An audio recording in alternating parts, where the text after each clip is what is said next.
Hello, everybody, and welcome back to Dec Dan Discuss Arrow. This is the bi-weekly show, kind of, that we do where we discuss each episode of Arrow from the beginning all the way till the god-awful Season 8.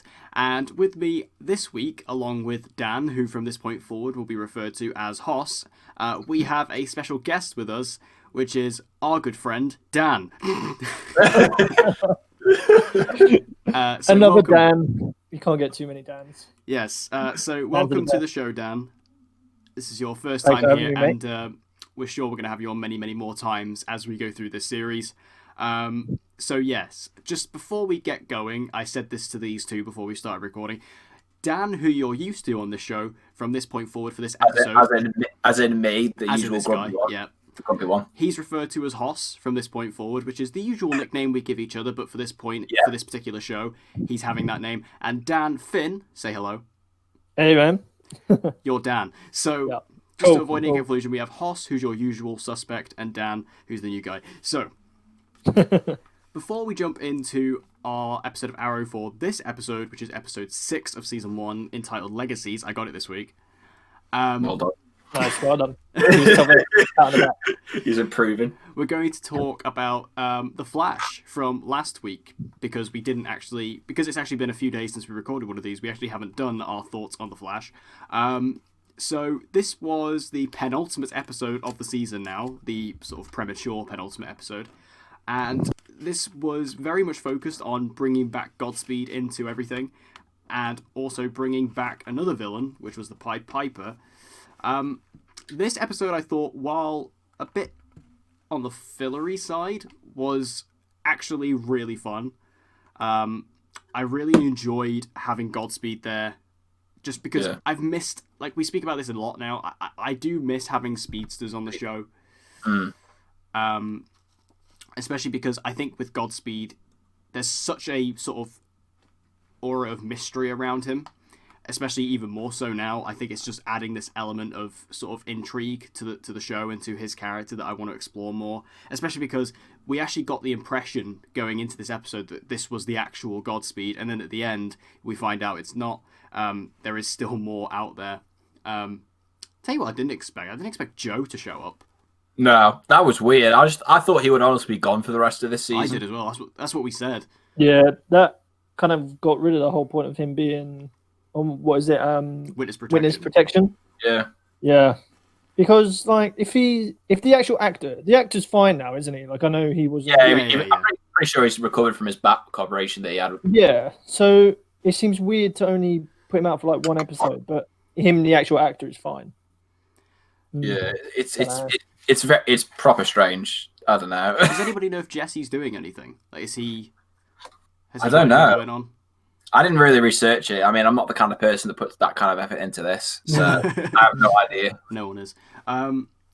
So what I did like about this episode a lot, though, is that this episode felt really dark in a lot of places, in that the entire team was basically at each other's throats for the most part. Yeah.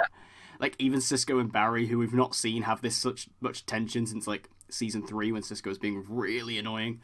And I enjoyed that. I like the fact that sort of this is now being the penultimate episode, which obviously wasn't planned, but it kind of works in that way to have everyone almost at their lowest point before the finale next week or this week, which I really enjoyed.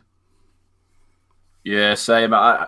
It's just nice to see that kind of just see how much the relationship between all of Team Flash has changed to the point, like where you say, we get to this point in the season with this being the unintended penultimate episode, just like say, to have them all go to the point where they literally, like, all of them are just so toxic towards each other. And like I say, even when it gets to the point of Barry and Cisco, who are obviously great friends, seeing them go at each other's throats, it just shows like how much stress they've come under throughout what's happened the entire season.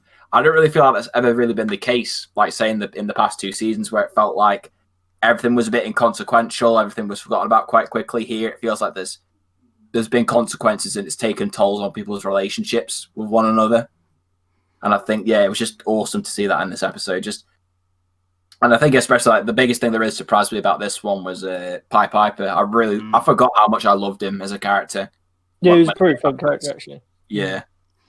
Yeah, I was surprised because when he showed up, when we knew he was going to be in this episode, I was like, oh, that's a cool character to bring back. And I liked how we've seen how much he's changed and how much he's developed since we last saw him, because obviously it was teased sort of throughout this season that obviously with Crisis things had changed, and with him specifically things had changed.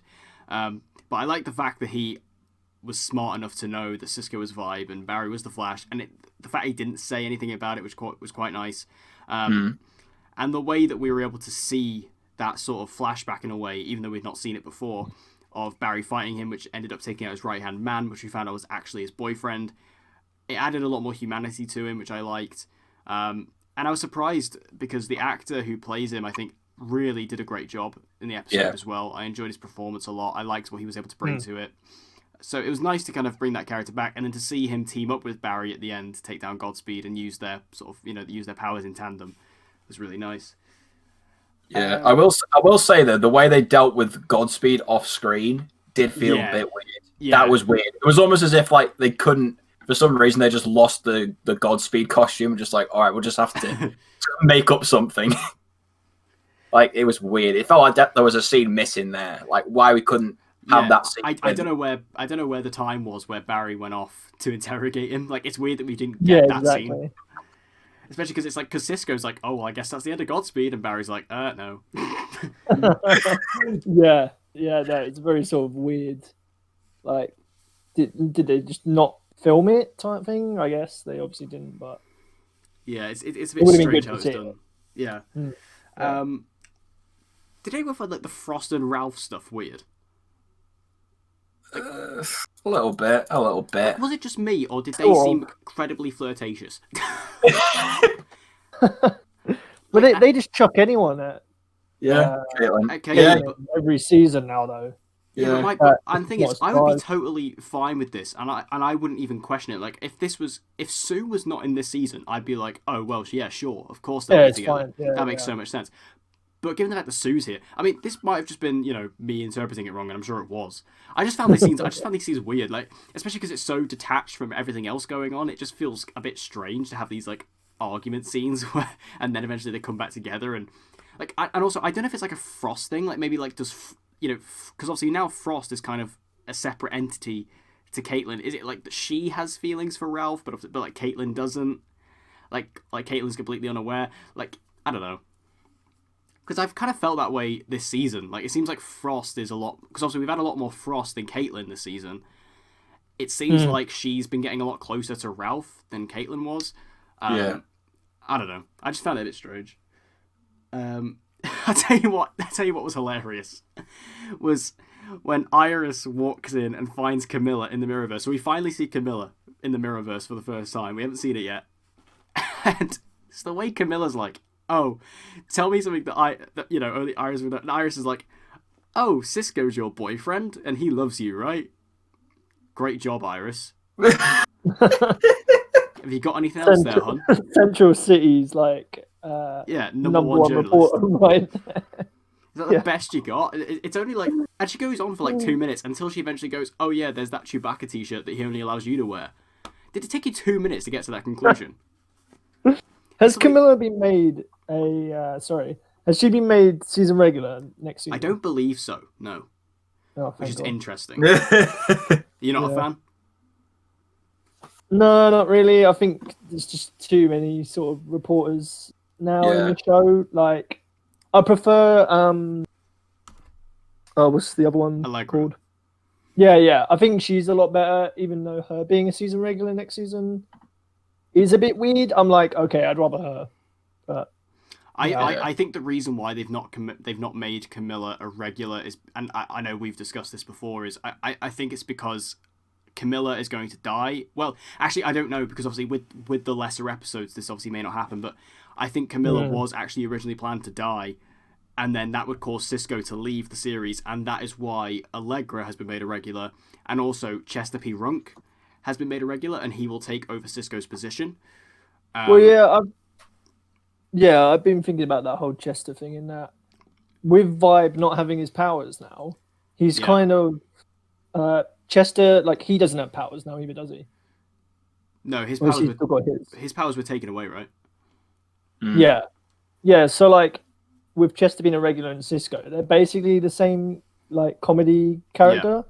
And I like Chester though, so him being a regular is quite cool. But yeah, it just means I guess Cisco is gonna probably leave. I never really got why they gave him his powers back for Crisis and took him away.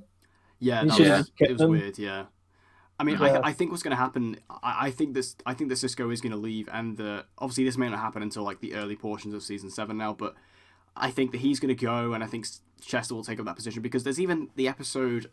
I think it was episode 13 of this season. I think the Grodd one, where Cisco's off elsewhere. I think he's still off doing the Crisis stuff, or the post-Crisis stuff, and basically because he's not there, Barry, because him and Barry and Chester have a bit of like conflict in the episode, and then at the end for like the final bit, he says to Chester, "Oh, hop on the console," and he basically becomes Cisco in that episode essentially, or the role that Cisco would have. So I think that was them kind of foreshadowing, his sort of ascension into that role. Yeah, exactly. So I think that's where it's going, and I think that's why Camilla isn't a regular. But I'm excited for Chester. I'm excited for Allegra as well. I do like her. I find her story quite interesting with Nash and things like that. Do you reckon we'll get another Wells? Like, I know technically we can't, but do you reckon they'll find a way around it? Yeah, they'll find a way. They have to, because it's just compulsory now for the Flash to find a new Wells. Yeah, exactly. But what about if Nash is our Wells forever now? Are you happy with him as as the official Wells? Well, he's better than HR. I'll give him that. I mean, most people are. And the last one, Sherlock. Yeah, Sherlock. I wasn't a huge fan of Sherlock. No. I just didn't like. I've forgotten the actor who plays him now. Tom Tom Cavanaugh. He's like an amazing actor. Like Oh, yeah. he's really good. But I don't know. I just don't like when he does the accents. They're good when they're like little throw-offs. When it was like the Yeah, the Council Council of of Wells. Wells. Yeah. That was Yeah. quite funny. But Sherlock, I was just like, that's just not really. Yeah, Right. it was a pretty poor French accent on his part. Yeah, exactly. And I think it kind of lets Tom Cavanaugh down because at times when he does like the reverse flash, he's really good. Yeah. Yeah. But I'm kind of happy with Nash if he's the final Wells. Yeah. Yeah, I always quite enjoyed Nash when he was introduced this season. I remember being annoyed with him briefly because of the whole Crisis thing, because I still, not with him as a character personally, I still don't really understand how, I don't really understand the whole Pariah thing. I think they explain that really poorly on the show. Like, I get Pariah in the comics, but I don't understand his role within the show, really. I think they did a really poor job of explaining that. But I do like Nash. He's not my favourite. You know, my favourite's still Harry. I'd love it if we could get Harry back, but he's probably dead. So, anything else? Oh yeah, one thing I will say is, at the end of this episode, Cisco's like, "Oh, I know where this thing is. It's in Atlantis." Do you think we're going to see Atlantis in this next episode? Nah, it will be a No way. throwaway again. It will just be like, Cisco, where have you been? He's like, I went to Atlantis and I got this, and it's like, oh. But you can't just say that. Like, you can't just throw Atlantis out there because it's such a like. I want to know what Atlantis is in this universe. Like, is it a place that's not underwater, or is it actually legit underwater? Like, what's going on? Yeah, exactly. Yeah. I mean, I get that on this show, obviously, it'd be difficult to do because obviously it'd be CGI. But I mean, like, at the same time, they did Gorilla City, and that looked actually really good back in season 3. That genuinely looked great. I mean, I know it's a ridiculous thing, but I just wanted to see what you guys thought. If maybe Atlantis might show up. Yeah, it's. I'd love to imagine so, but Yeah, it's not. I just imagine it's a way for Cisco to go off, because I don't think Cisco's in this finale. I don't think he's in it, which is going to be weird, but yeah. I think it's actually this thing, because I've seen, I actually saw Paige bring this up, and I think it's actually pretty interesting, is, because Cisco's been gone for a lot of this season. Like, he's been in and out, and he was saying that he believes it's like the writer's way of like basically getting the audience used to not having Cisco there. Makes sense. Yeah, it makes sense. Yeah. So I think that's pretty telling, and yeah, I think this next episode he's not going to be there, which would be strange because it is technically the finale. I just still don't know. Is Cisco actually going to leave? As like Carlos? It's just basically been rumors, hasn't it? With Yeah, it's rumors. Carlos, because I mean, it was really heavy last season. Yeah. It's not been as heavy this season, but I think it's just because of the upgrading of the cast. People are like, oh, it makes sense. And again, for me personally, it was that episode where Chester kind of becomes Cisco in that role, where I was like, okay, I can kind of see this. So yeah, there's no confirmation. It is all rumors and speculation, but we'll see. Here's like a question for you guys then. So when a character leaves a show, do you prefer when you see an article saying that this character is going to leave, or do you prefer that in the show it just happens and then that's like it? So like the character just died and then, or they leave the show and then that's it. I mean, I'd rather there not be an article. I'd rather them not spoil it. I mean, I get why they do it, especially for big. Like, I think the only way that I'm okay with it and you can get away with it really is if it's like your lead actor. Yeah. Because if it's your lead, you kind of need to let people know that, because if the character just dies or goes away, you can kind of leave the audience a bit like, oh, is the show over? Is it done? Like, whereas if because I think like The Walking Dead, obviously they announced that Andrew was leaving in season 9. Yeah, exactly. And that article saved The Walking Dead for me, because I had stopped watching it by that point. I was done with it. I only came back for season 9 to watch Andrew, and I fell in love with the show again. So that's actually quite a good thing. But yeah, I think it's only in the case if the lead is leaving. I think that's the only case you could really get away with it for me. Yeah, true. Yeah, no, I agree with that. So, is there anything else you'd like to say about The Flash before we move on? Or just any other Arrowverse thoughts in general? Throw them out.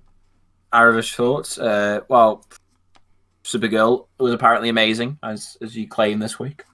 I mean, if you see my review, you'll see otherwise. But I don't want to go into it really. No spoilers. I've not seen it yet. Yeah. I mean, okay. Well, how have you felt about Supergirl in the back half of the season, Dan? Yeah, like before we recorded this, you were sort of talking about how we just don't know who the villain is. Like, it's just weird. Like, I've even forgotten their name. Like, was it Titan or something like that? I don't even. Who was that mysterious people at the beginning? I've forgotten. It's Leviathan. That's it. Yeah. Yeah. So Leviathan are technically the main villain, I think. But then there's also like two people within Leviathan who we've only really seen, which is Gemini, otherwise known as Gemma Cooper, and then there's Rama Khan. So they're like the only two people we've seen. Like Rama Khan was that guy at the beginning of the season, like the Earthbender sort of guy. Oh yeah. Yeah, there's him, and then there's Gemma, who's like the blonde woman. But then it also seems like Lex obviously has his own plan, but we don't know what that is. Like, my problem with this whole thing is, I don't know what Leviathan wants and what they're trying to do. Yeah. How that links into this Obsidian stuff, I don't know what that is. I don't know why, because from my understanding, it seems like Leviathan funded the Obsidian North project, I think. So they're trying to use that, but I don't know what they're trying to use it for. And then at the same time, you've got Lex, who's been working with Lena, and Lena has created that project, which I can never remember how to pronounce. It kind of sounds like Mungo Jerry, but it's not Mungo Jerry. And that is connected to Leviathan in some way, I think. I don't know. I don't know what this is. And Dan said this earlier. Supergirl has the least excuse for wrapping up their storyline, because even though that it's ending next week with episode 19, Supergirl season 5 was only meant to have 20 episodes anyway, so they're only one episode short. So to be at episode 18 at this point and still not having your storyline remotely clear is really poor. Yeah. Like, it'd be fair enough if like they were kind of getting to it, and then obviously for it to be cut off like Flash will be, but they're literally one episode short. They filmed most of episode 20, so I think they're probably going to merge a few things that they did have, and then. But the story is still so unclear at this point. I just don't know. I think Leviathan might be trying to kill Kara as well. I don't know. They've got like a good sort of post-crisis thing. Like, I really like what they've done with Lex. Like, I think Lex is Lex is great. The best characters in like the whole Arrowverse. Like, he is really good. Like, when Dawn Cryer was cast, I thought, what? Like, this guy being a comedian, like 2.5 Men, but Yeah. He's honestly one of my favorite characters. John Cryer for me is Lex. Like he's amazing. Yeah. Lex is great, and I do enjoy him in this season. Again, I'm just not 100% sure what he's trying to do, and I have less of an issue with Lex because that's kind of what I expect from him. Like to him, just kind of be behind the scenes, and you kind of get hints every now and then of what he's doing. Yeah, exactly. But with Leviathan, like, because all of Lex's plans basically lie on Leviathan's plans, but I don't know what Leviathan's plans are, so like it just feels completely skewed. And the whole thing with Obsidian North, I don't know what that's meant to be. It feels like such a weird thing that crops up every now and then. Same with this project thing that Lena's doing. So I just don't really get what's going on. And it's a shame as well, because I think post-Crisis, like, I mean, the first half of the season was pretty bad, and then going into the back half of the season, like, we had, like, the two-parter with Win, which was epic, and they had like, a good run of episodes there, and then it just kind of went off again, and I was like, it was particularly episode 16, that Alex in Wonderland episode, where I was like, oh my god, what's happened? So yeah, not great. So there's it's always also sort of been like that though, hasn't it? Yeah, I mean, Supergirl, I don't think has ever had what I would class as a good season. No, because even the thing is, even though I enjoyed last season, but that was literally only because the last stretch of episodes, as soon as they had Lex in, saved that season. It saved it. And then season 3, I thought, started off with a lot of potential, and then they just butchered the Reign storyline. And then the less we say about seasons 1 and 2, the better, because they're both terrible. Really is.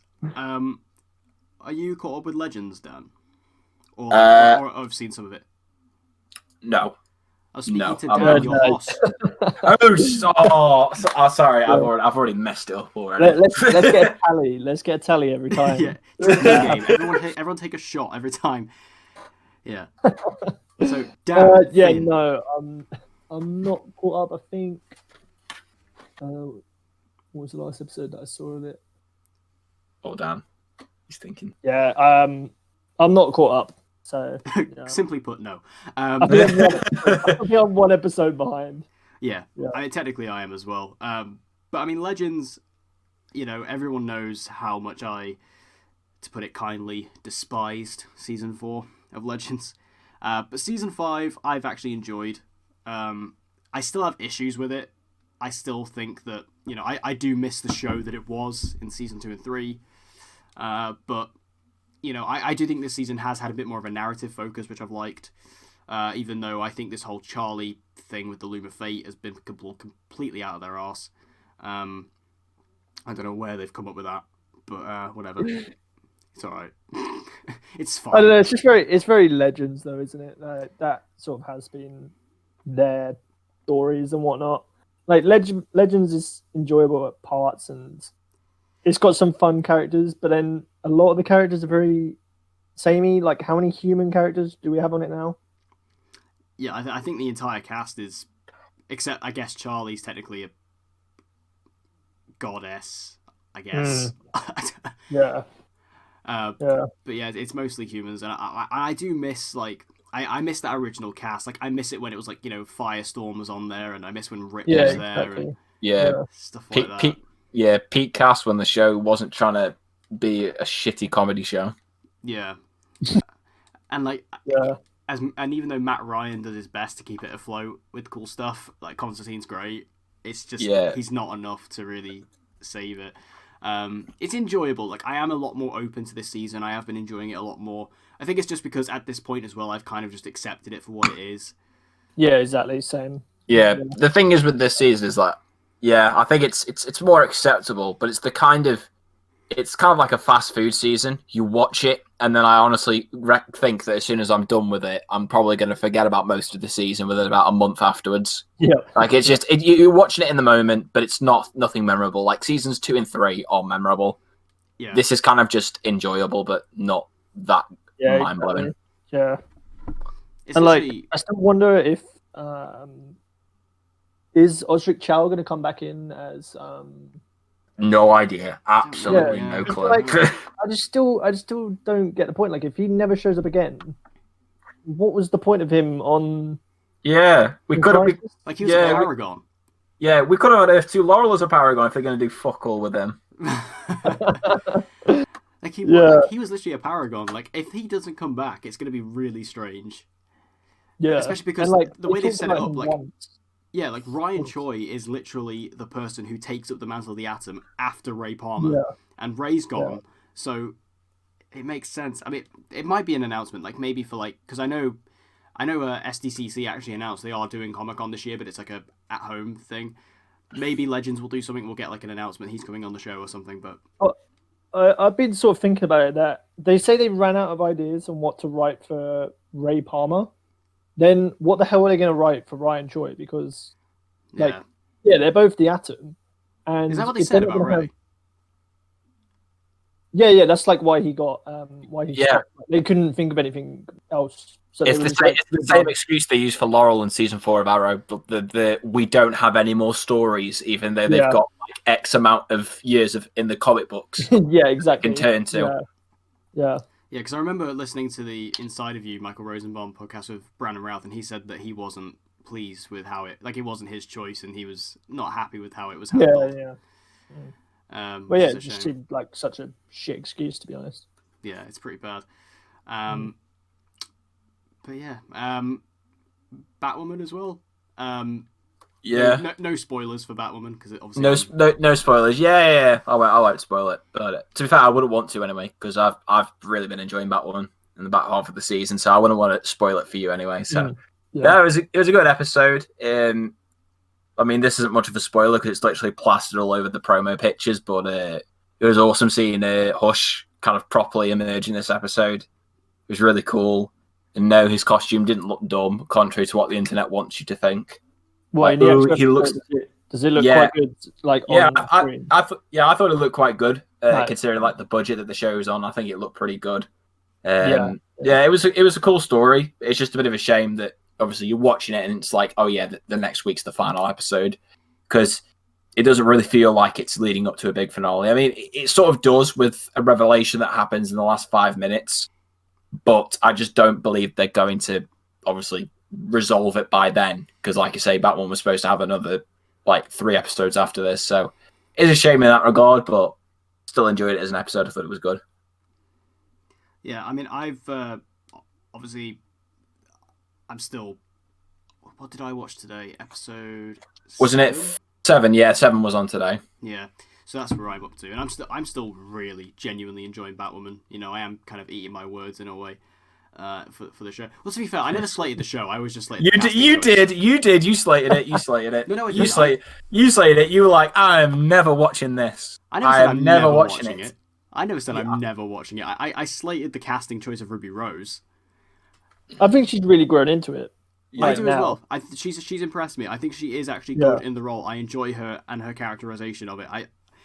My issue with it is I didn't think she was a particularly strong actress, and I think she was chosen purely for the reason of getting a LGBT actress to play, obviously, Kate Kane, which is great, and I think it's great that they've actually gotten a lesbian actress in real life to play her, but I also felt like they could have maybe looked for a stronger actress to portray, but I have to say, like, I mean, I knew when I watched Crisis, I was like, oh yeah, she stepped up here, and as I've been watching it, I have been enjoying it. It's like I've been really enjoying it. I think it's a really fun show, and I really like the cast overall. I like the ensemble a lot. I like Luke, I like Mary. Obviously, Alice is great. Alice is really good. So I'm enjoying all that.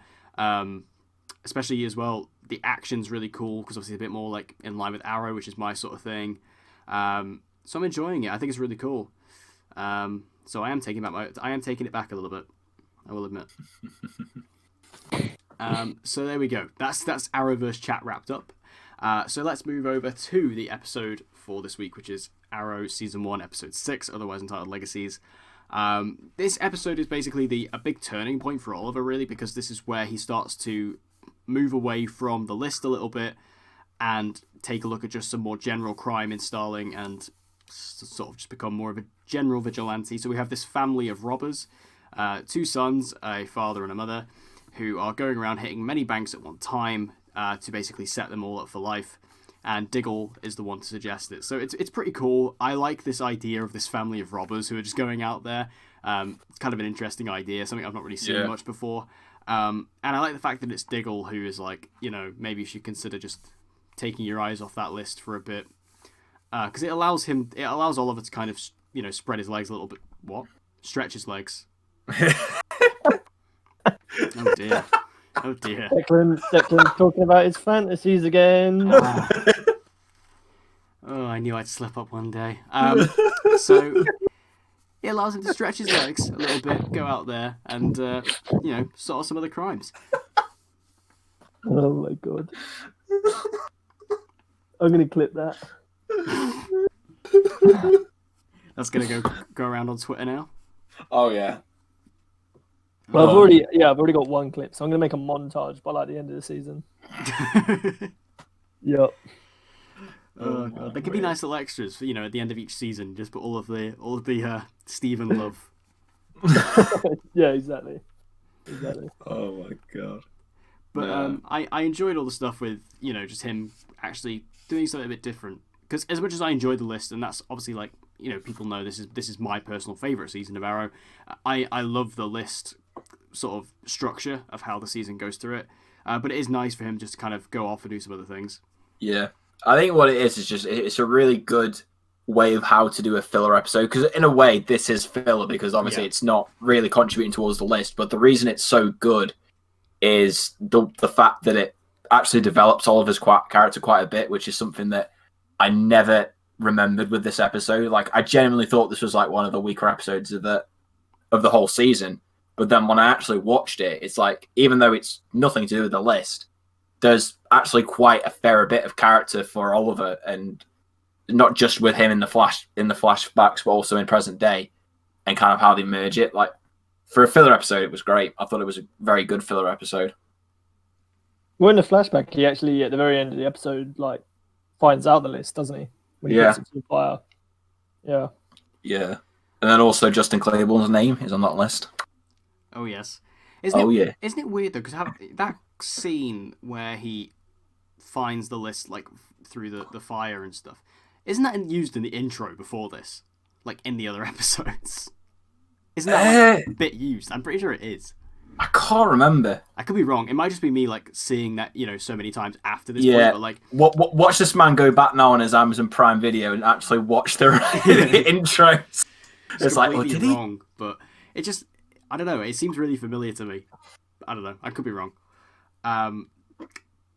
But yeah, I think it's cool to kind of move away from that and just allow Oliver to actually become a bit more of a hero to the city rather than just being on his own personal vendetta and his own personal mission. It's kind of nice just to allow him to do that, especially because I like Diggle sort of being, when I said I'd work with you, I said I'd work with you, not for you, sort of thing.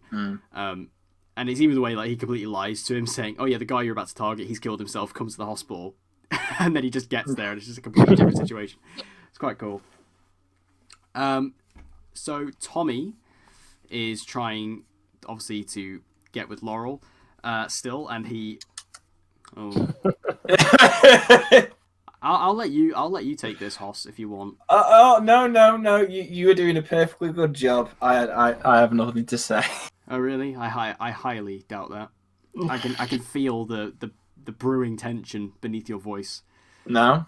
But Tommy and Laurel, obviously, this is kind of setting up this love triangle which does exist within this season, and Tommy's like, okay, I'm going to throw CNRI a fundraiser as they are in a bit of legal trouble, not legal trouble, money trouble, and we'll see how Laurel feels about that. So we have this kind of back and forth with the two of them. So I want to know from you, Hoss, how do you feel about Tommy and Laurel? It's not Laura. It's not really what I asked, was it?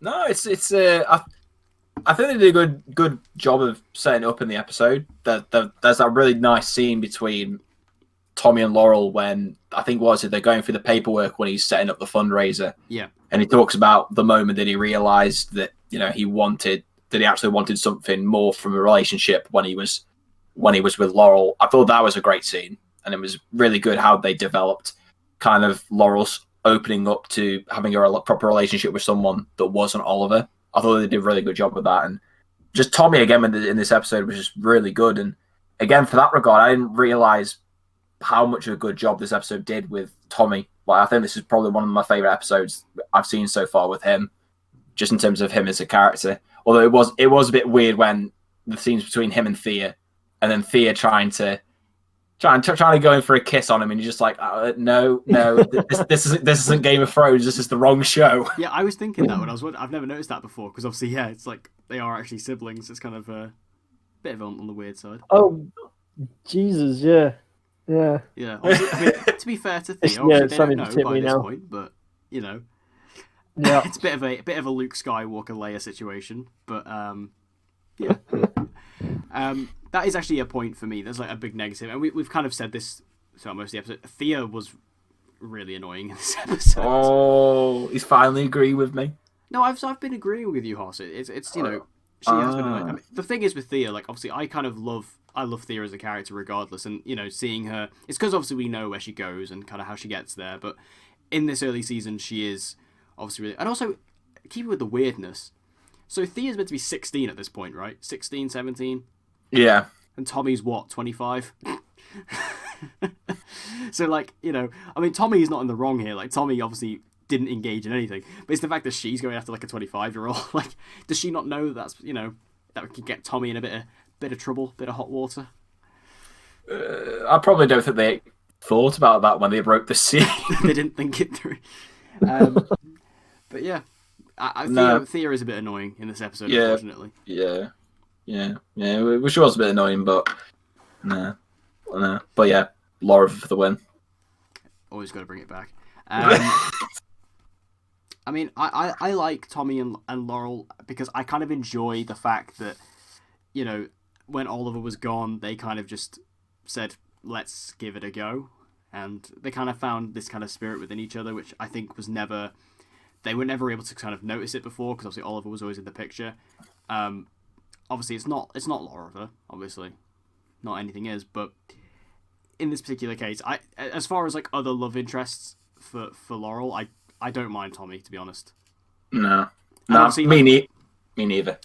And I think even the writers know that because even when you get to season 8, you find out that Tommy and Laurel actually got married, which I think was interesting. I think that's kind of, you know, it almost calls back to this in that way. Yeah, which I like.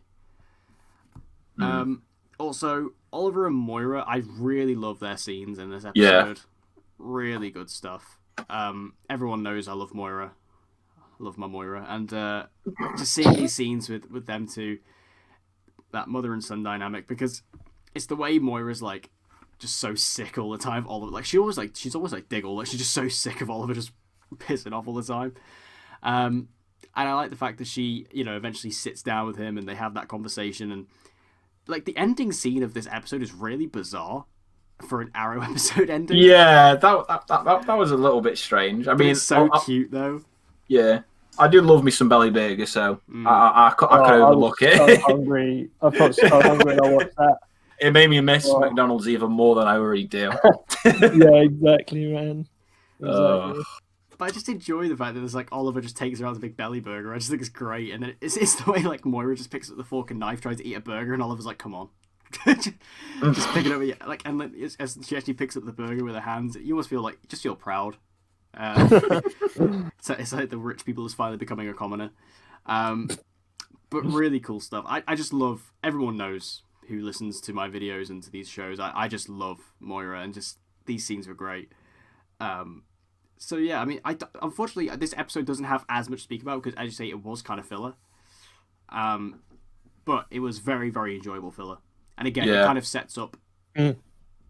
It kind of sets up Oliver becoming more of a hero to Starling City rather than just being a vigilante on a revenge quest, essentially, to clean up the city. So.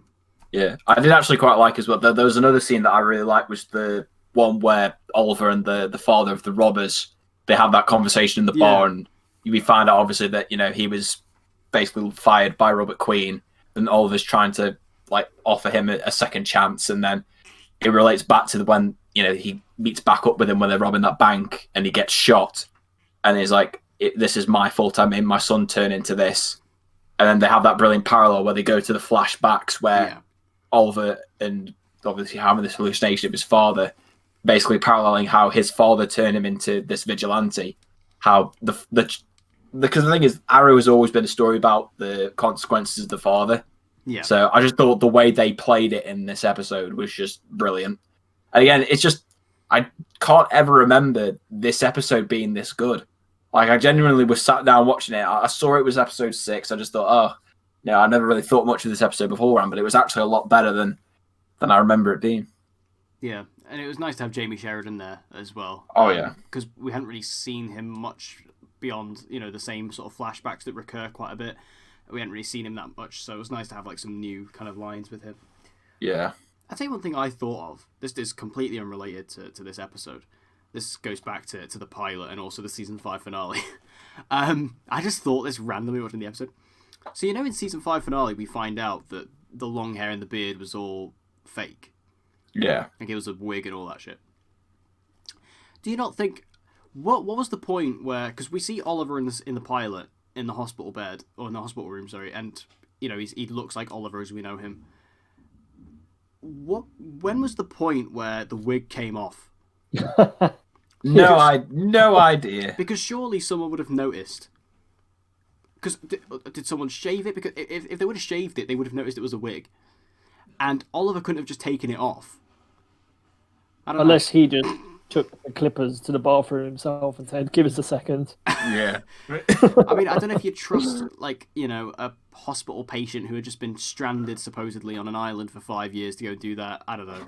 I don't know why that thought occurred to me in this episode. It just did, and I was like, oh, that's weird. But I also think that's that thing where they almost... I think it was the thing where back at this point... They just don't know about it. They didn't know, so it's just kind of one of those weird things.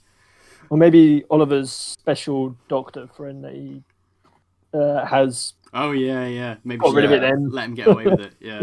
Maybe. Yeah. Maybe. That's a very good point there. I like that. That's a good spot. It's weird. It's just one of those things I was like, But anyway, given the fact that Dan is our special guest, we're going to allow you to give your rating first out of 10. So you can go ahead and kick us off. I think... Yeah, probably like a 7 out of 10. Like, I've watched the pilot. I watched it back before the season 8 finale just because I wanted to kind of watch the pilot, see where it started and then how it ends. So I've seen that. I haven't watched any of the other episodes that you guys have done your reviews on. So going into this one was quite weird because even though I know like the plot of the list and things like that, it was quite weird just to see what the characters were up to, and I hadn't known about it before. Yeah. But yeah, it was quite nostalgic episode going back, and I've just realized like how great the casting is just from what you know on later seasons. In that Stephen Amell and Willa Holland, when they had their couple of scenes about Carter Bowen, like that was just quite interesting where they're making like jokes together, and you can see that they really thought about the casting of this show and like the chemistry that the actors have. Yeah. So I quite enjoyed that. But does anyone else think that Carter Bowen should be on the list? Because he just sounds annoying as hell. Oh yeah, he should have been on the list. Just purely for being a knob. Exactly. Yeah, no, I made sure I made a note of that Carter Bowen should have been on the list. Yeah. But no, I enjoyed the episodes, and I'm definitely gonna try and go back and watch the previous ones so that I'm like caught up. Yeah. Yeah. I found it a fun episode. It was. Yeah, it is fun. So is that a 7 out of 10 for you? Yeah, I'd say it's 7 out of 10. Yeah. Okay. And Hoss? Same. I'd give it a 7 out of 10 as well. Going into this, I honestly thought it was going to be like maybe a 5 out of 10 episode or a stretch of 6, but like I say, it surprised me when watching it. And I thought it was a good episode. Nothing. It wasn't like great. I think maybe had it been, I think if it had been more relevant towards the list and the overall storyline, then maybe I could have bumped it up to an 8. But because of it being filler and the nature of the episode that it was, I think 7 for me was a fair score. So that's 7, and I will continue the trend by also giving it a 7. Have we had a different score yet? Have we had that yet? I don't think we have, no, because I'm pretty sure it's gone. We gave a 9 to the pilot. We gave a 7 to episode 2. I think, what was it? 7 or 8 to episode 3. Yeah. An 8 to episode 4, and then a 10 out of 10 to the last episode. Yeah. Just wait till season 4. Like my score. Then we'll start whipping out the ones. Nah, mate, Yeah. you're gonna start whipping out the ones with a 1 and a 0 at the end, and Yeah, everyone's exactly. gonna think you've lost your mind. That's when my channel officially Episode, dies. episode 18, 10 out of 10. You're gonna get slaughtered, mate. Yup. Oh, I'm excited. I'm excited for the fight. Yeah, I'm also going 7 out of 10 because even though I can't give this episode really more than that just because it is a very standard filler episode. I still think it has a lot of great moments, especially like I forgot to actually mention and Dan brought it up. Then the scenes with Oliver and Thea discussing Carter Bowen, I thought they are really good scenes. Just fun. Yeah, because you can kind of buy the history there, which Yeah, I like. exactly. Like, yeah. Yeah, and I enjoyed all that stuff. And again, it was nice to see Oliver branch out a bit for the first time and really become that hero that Starling City will look up to in the future. The Tommy and Laurel stuff was good. I love having Oliver and Moira there. And, the parallels between the father of the robbers and, as Hoss mentioned, with the parallel with Oliver and Robert, I thought was really good. So, yeah, I'm going to give it a 7 out of 10 as well. Really strong episode. It just is a bit fillery, unfortunately. But anyway... That brings this episode to a close. Are there any additional thoughts you guys would like to add? Nah, nothing other than once again, Laura for the win. Yeah, I agree, Laura. Yeah. Also, we think alike. That's what yeah. Also, season 8 is not trash. Season 4 is. Yep, season 4 is shit.